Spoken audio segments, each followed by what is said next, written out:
Allahümme salli ala Muhammed ve ali Muhammed. A'udhu billahi mineşşeytanirracim. Bismillahirrahmanirrahim. Elhamdülillahi Rabbil alemin. Vessalatu vesselamu ala Resulillahil amin. Ve ala ahli beytihi teyyibine tahirin. Allahu tebareke ve teala fi kitabihil aziz. Ve aminu billah ve rasulih ve nurillezi enzelna. Sadakallahul aliyyul azim. Əziz və dəyərli Zəhra TV izləyiciləri, yenidən sizləri xoş gördük. Mübarək Ramazan ayıdır və bu ayda elədiyiz itaət və ibadətləri Allah öz dərgahında qəbul eləsin. Allah boynumuzda haqqı olanların günahlarını bağışlasın. Xüsusən ata və anamızın günahlarını bağışlasın. Və Allah bizim əməllərimizi dərgahında əla dərəcədə qəbul eləsin.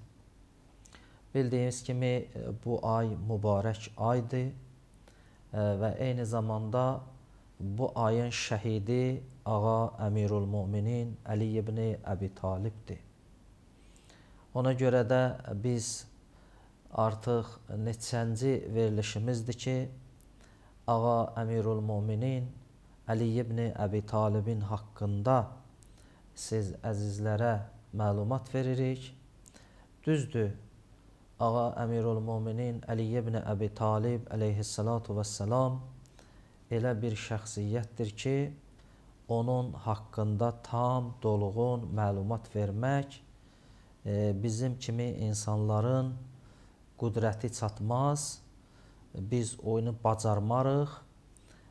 Çünki Ağa Əmirul Müminin haqqında o qədər fəzilət deyilibdir ki, istəyir Quranda, istəyir hədislərdə, istəyir rivayətlərdə. Ona görə də o ağanı tam şəkildə olduğu kimi cəmiyyətdə tanıtdırmaq biz naqis insanların işi deyil.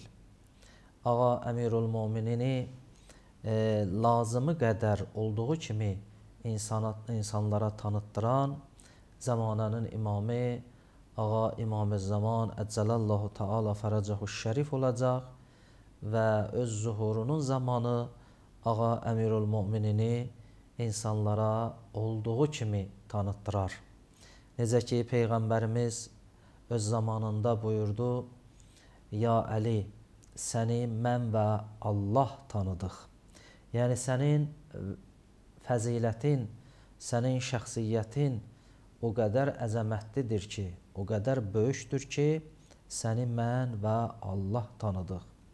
Təbii ki, əgər tarixə baxsaq, Ağa Əmirul Müminin Əli ibn Əbi Talibin şəhadətinə səbəb olanlar əgər ağanı olduğu kimi tanısaydılar, heç vaxt o şəhadəti yaratmazdılar, heç vaxt Ağa Əmirul Müminin Əli ibn Əbi Talibə cürət eləməzdilər.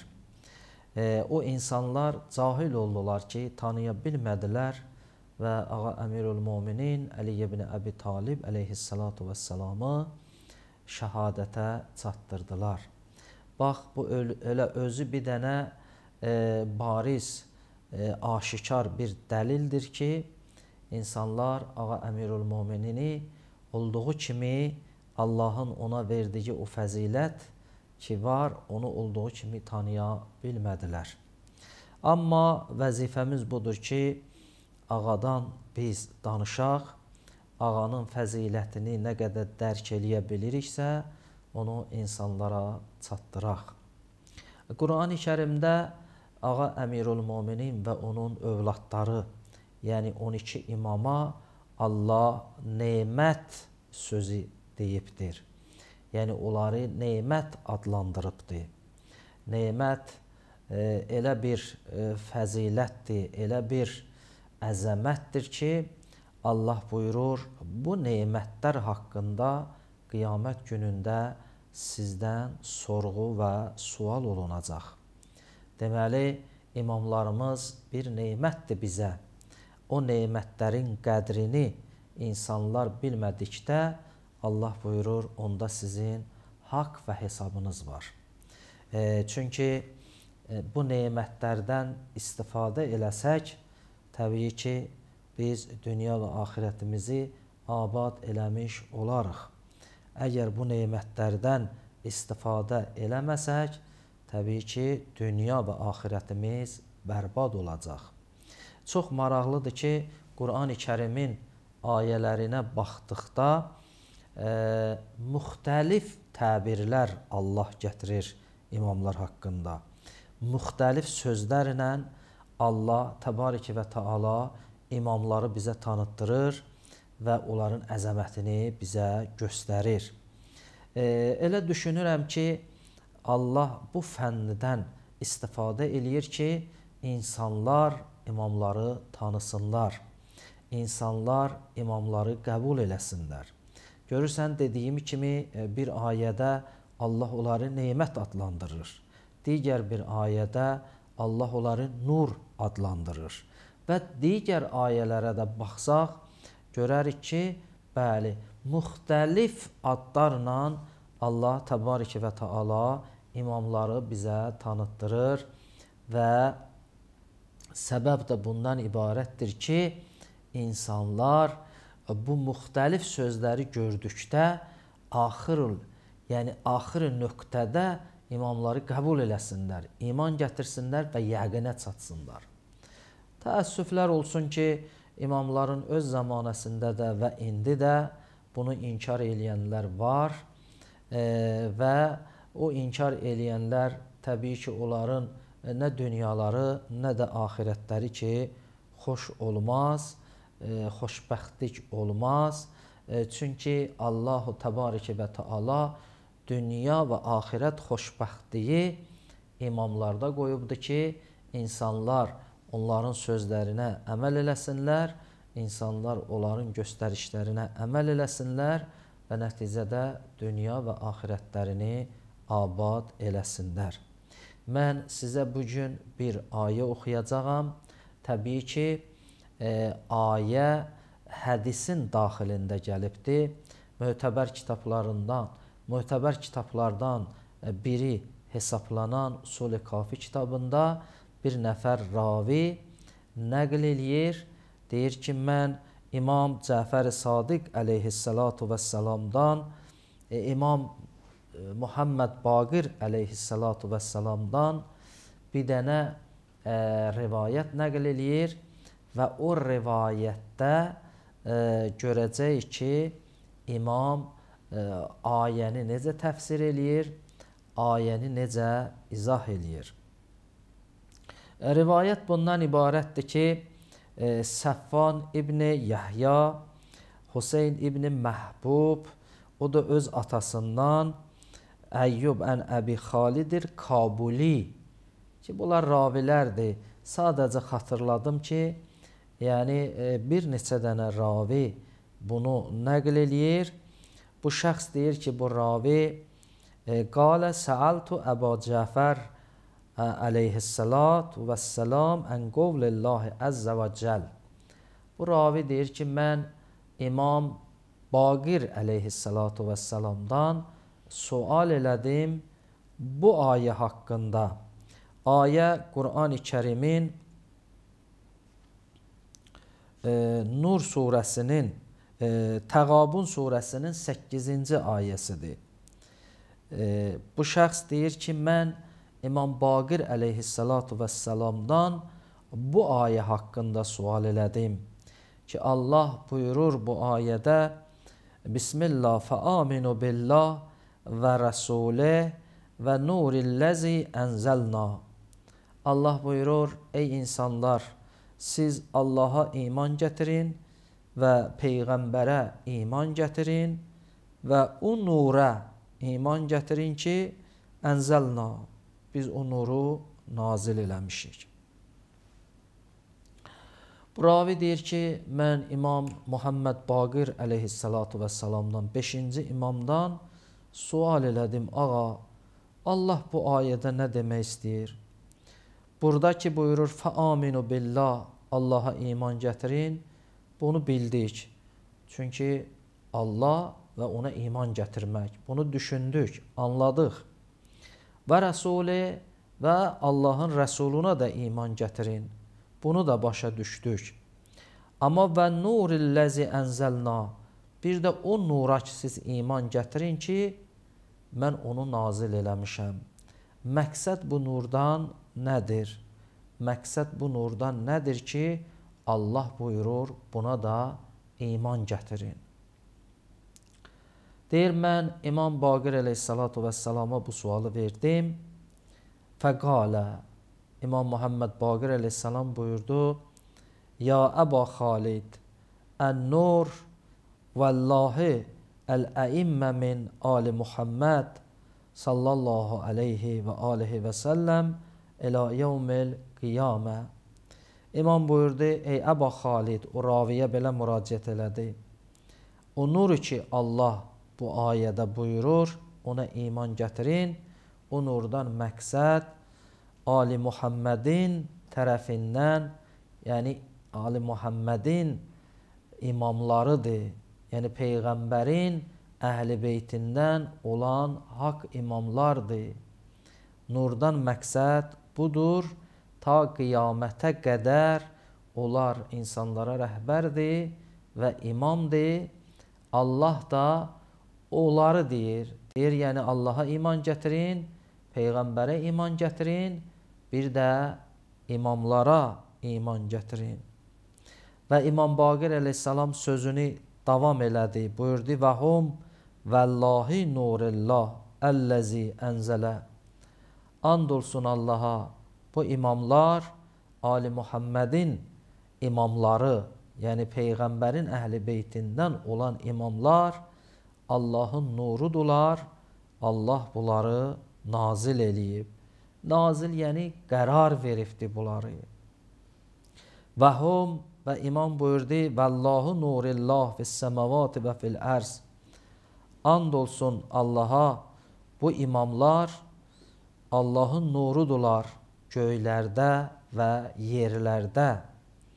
Yəni, dünyada nə qədər məxluq var, istəyir yerdə olan məxluqlar olsun, istəyir göydə olan məxluqlar olsun, imamlarımız hamısı nurdular onlara, rəhbərdilər onlara. Vallahi ya Əba Xalid, lə nurul imam fi qulubil müminin. Buyurdu, ey Əba Xalid, raviyə, imamlar bir dənə nurdur möminlərin qəlblərində. Ənvəru minəş-şəms əl-muziyə bin-nəhar. Özü də bunlar elə bir nurdular ki, günorta vaxtı gün çıxır, hər yerə işıq saçır, necə hər yer işıqlanır, amma imamların nuru möminlərin qəlbində o günün işığından da daha nurludular, daha gözəldilər. Yəni bunu belə başa düşək ki, necə ki gün çıxır, hər yeri işıqlandırır, insan hər yeri görür, insan öz məişətini qurur, insan günün ərzində bitkilər bitir, gün onlara dəyir. Yəni necə bu gündən insanlar istifadə eləyir, imamları qəbul eləyən insanlar da elə bir mənəvi aləmində elə bir nura, elə bir işığa qərq olurlar. İmamları qəbul eləyib, onların xətti ilə gedən insanlar digər insanların haqlarını pozmazlar, digər insanların haqlarını yeməzlər, başqasına böhtan deməzlər, başqasının qeybətini eləməzlər, ailədə yaxşı davranacaqlar və nəticədə nə qədər gözəl əxlaqi dəyərlər var, hamısını insan özündə cəm eləyəcək və kamil bir insan olacaq. O insanın mənəviyyatı elə işıqlı olacaq. Necə gün çıxır, hər yeri işıqlandırır, o insanın da mənəviyyatı o cür işıqlı olacaq. Və hər yerdə üləma, alimlər, insanlar, ağıllılar hamısı mənəvi aləmi maddi aləmdən üstün biliblər. Əlbəttə, düşüncə sahiblərindən biz danışırıq, onlar mənəvi aləmə çox üstünlük veriblər. Ona görə də İmam Baqir əleyhissalam buyurdu, möminlərin qəlbində əyimmənin nuru ki daxil olur, onun işığı günün işığından daha gözəldir, daha işıqlıdır. Və Həzrət buyurdu: "Və hum vallahi yunavviruna qulubal mu'minin." And olsun Allaha, bir şəxs ki imaməti qəbul eləyəcək, imamlara iman gətirəcək, Allah o nurundan onların qəlblərini münəvvər eləyəcək, işıqlandıracaq. Və yəhcubullah əzzə və cəl nurəhum əmmən yəşa. Amma kimi istəsə də Allah o şəxsdən o nurun qabağını alacaq. Yəni o nur qəlblərə daxil olmaz. Fatuzlimu qulubuhum, onların qəlbləri zülmətə qərq olacaq. Yəni Allahın məşiyyətidir, amma təbii ki Allah kiməsə zülm eləməz. Bundan məqsəd budur ki, hər kim imamları qəbul eləməsə ki, bunlar haqq imamıdırlar, Allah tərəfindən təyin olublar, bunu qəbul eləməsə o şəxslərin qəlbləri zülmətə bürünəcək. Necə ki, dünyada əgər gün çıxmasa hər yer qaranlıq olacaq və qaranlıq olduqda insanlar yol gedə bilməzlər, insanlar işləyə bilməzlər, insanlar inkişaf eləyə bilməzlər və bitkilər inkişaf eləməyəcək, gün dəyməsə, işıq olmasa, onlar inkişafa getməzlər. Bəs imamları qəbul eləməyən insanda qəlbləri, mənəvi aləmləri ucur zülmətə qərq olacaq. Zülmətə qərq olduqca onlar zahirdə insan kimi yaşasalar da və lakin onların mənəviyyatları ölü vəziyyətdə olduğu üçün, qaranlığa büründüyü üçün onlar nicat tapmazlar. Nə dünyada, nə də ahirətdə. Və İmam Baqir buyurur: "Vallahi ya Əba Xalid, la yuhibbuna abdun və yetəvəllana hatta yutahhirallah qalbahu." Buyurdu: "Ey Əba Xalid, Allahın bəndələri o zaman bizi qəbul eləyəcək ki, əgər onların qəlbləri pak ola, əgər onların qəlbləri mutəhhər ola, əgər onlar günah eləməsələr. Elə ki, insan günah elədi, da bizi qəbul eləməz. Elə ki, insan günah elədi, qəlbli günahla doldu, onda o günahlar imkan verməz ki, onlar haqqı qəbul eləsinlər." Və Həzrət buyurdu ki, "Və la yutahhirullahu qalbə abdin hatta yusallim lana və yakunu silmən lana." Ey Əba Xalid, Allah da o qəlbləri pak eləməz ki, onlar bizi qəbul eləməsələr. O zaman ki, bizi qəbul eləsələr, bizə təslim olsalar, bizi haqq olaraq qəbul eləsələr, onların qəlbləri də pak olacaq. Yəni Həzrət bundan demək istəyir ki, dünyada o insanlar ki, bizə iman gətiriblər, bizim sözlərimizə qulaq asırlar, o insanlar pak olarlar və kamil olarlar. Və eyni zamanda Həzrət buyurdu ki, "Ya Əba Xalid, bizə iman gətirənlərin qiyamət günündə hesabı şiddətli olmaz, yüngül olacaq. Allah bizə görə onları əfv eləyəcək." Və Həzrət buyurdu ki, qiyamətin o çətin günündə insanlar ki, qorxudan hərə bir tərəfə qaçacaqlar, o zaman bizə iman gətirənlər rahat olacaqlar. Bizi qəbul eləyənlərin qəlbində bizim nurumuz ki olacaq, onlar nicat tapacaqlar. İmam Baqir əleyhissalatu vəssalam bu ayəni o şəxsə, o raviyə bu cür şəkildə izah elədi və aydın elədi. 12 imamın atası Ağa Əmirul-Müminin Əli ibn Əbi Talibdir. Onun şəhadət günləridir və hər kim dünyada bu ayəni oxusa və bu rivayəti görsə, elə indicə də tövbə eləsə və Ağa Əmirul-Müminin və onun 11 övladı imamların qəbul eləsə, iman gətirsə, bu mübarək ayda Allah onu əfv eləyəcək. Çünki Allah bu mübarək ayda öz rəhmət qapılarını açıbdır, öz məğfirət qapılarını açıbdır. O insan tövbə eləsə, Allah onu qəbul eləyəcək. Çünki bizim dünyada əhl-i beyti qəbul eləməkdən başqa bir çarəmiz yoxdur. Biz əgər istəyirik dünyamız və axirətimiz yaxşı olsun, gərək əhl-i beyti qəbul eləyək. Gərək əhl-i beyti qəbul eləyək ki, həm dünyada və həm axirətdə səadətə çataq. Allahı an veririk əzəmətinə, Allahı an veririk bu ayın şəhidi olan Ağa Əmirul Mömininə. Allah bizi hidayət eləsin və günahlarımızı əff eləsin. Vəssalamu aleykum və rəhmətullahi və bərəkatuhu.